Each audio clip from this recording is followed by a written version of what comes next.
Today I will show you how to master cutting and syncing in After Effects.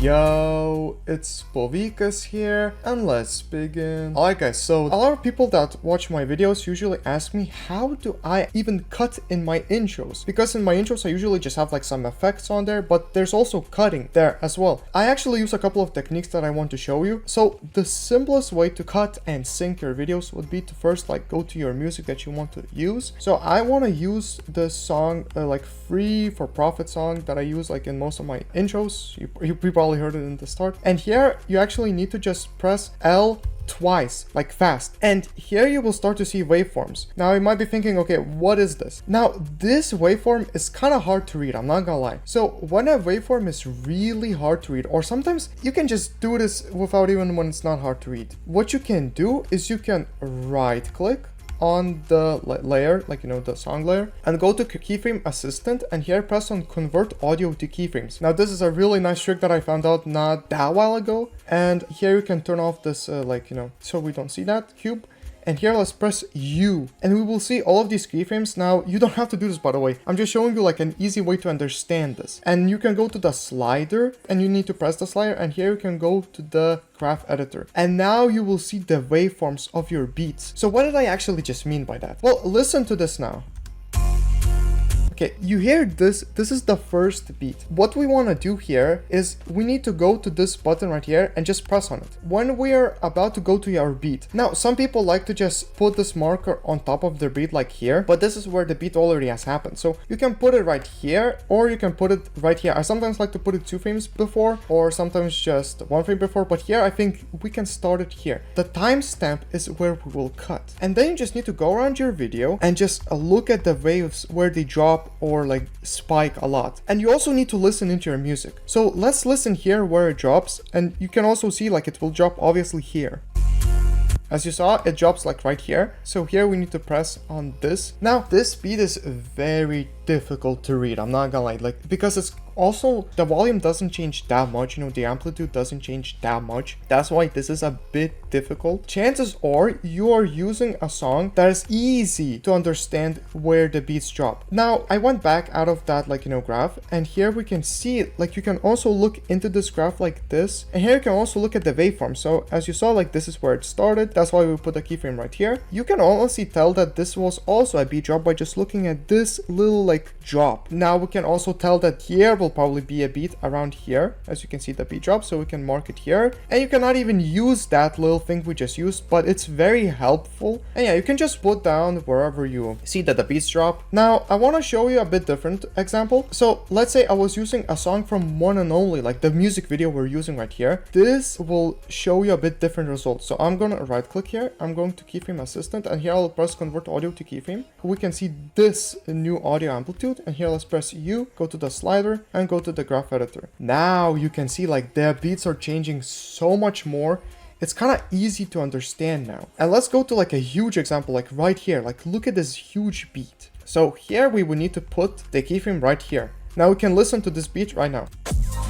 The waveforms drop right here. So yeah, I'm going to go out of there, and once you're done like marking where your beats are, then you can start to actually, like, you know, cut your video. So I have this One and Only Stardust music video, and I'm going to go to one of the clips. So this is where he's like doing something with his hair, I don't really know. And here we can cut. So to cut, you can press Ctrl Shift D, but I like to go to edit, keyboard shortcuts, and here I 100% recommend to type split layer at current time, and here you can go to this, press here. This will probably not show D for you, and type D, and then you will pretty much have like a new shortcut, which will not be to press Ctrl Shift D, but you can also use D. Now I love using just the button D because it makes it so much faster to cut. So okay, so I cut this, and then the clip ends right here. So I'm going to press D here now, because I changed it to D. Now the best part about this is you won't ever need to change it back to D ever again, because you have already changed it. So I just showed it to you like I would have never done it before, you know, but I have changed it to D already. And now let's go to where I want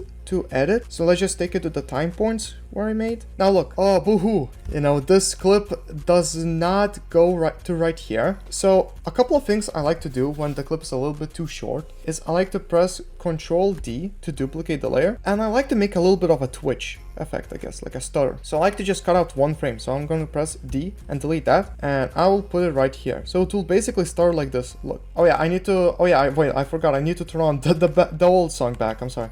Yeah, I'm gonna turn on the old song back. And now look how it looks.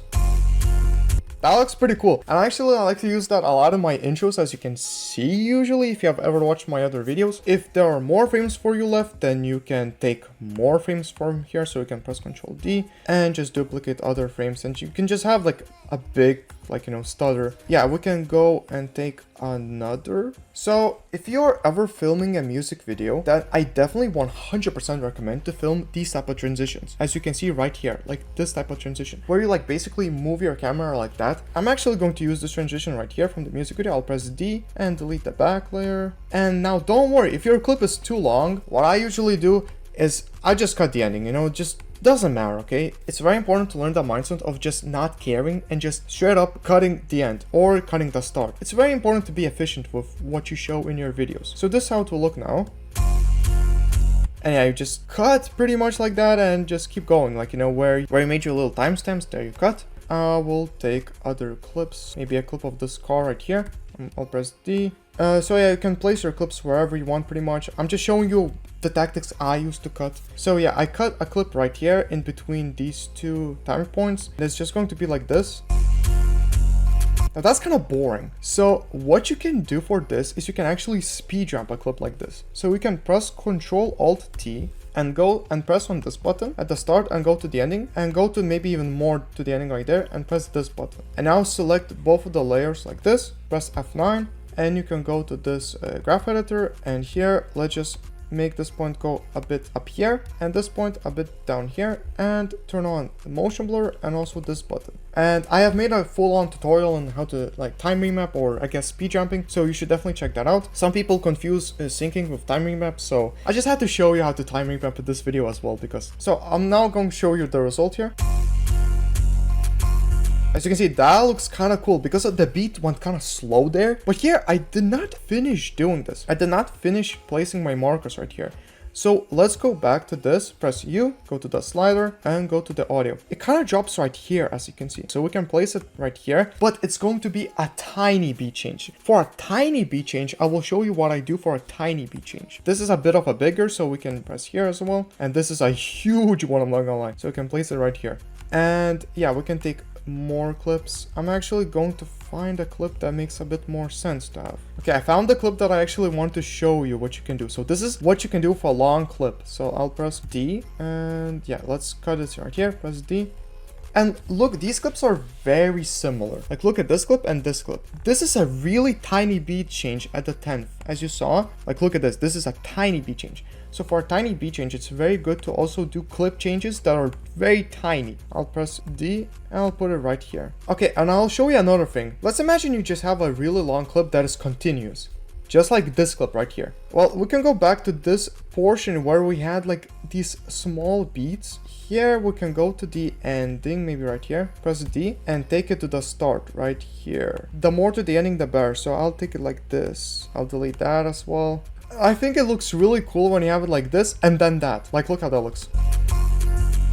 And I really like to do that. If you watch my intros or my other videos, you know, I exactly like to do this. Like I have like the same clip, but I just take like the ending of the clip and then I put it a bit at the start, like here. Wow, I am really bad at explaining this. I'm so sorry, guys. It's very hot right now in Lithuania. I live in Lithuania, by the way, so yeah, it's just so hard. It's kind of hard to like teach right now, but I hope like you have found this video, you know, helpful. I have really tried to make this as helpful as I can, and this is exactly how I cut my videos. Don't forget, like I also use like effects that you can learn from my other tutorials, and I also use speed jumping a lot and just other transitions in general, so you can check other tutorials out. But without cutting, you can't do anything pretty much. So yeah, you just have to learn this. But yeah, guys, hopefully the tutorial was helpful. If you have any questions, then please let me know. But anyways, it was fun. Have a fun and productive day. See ya.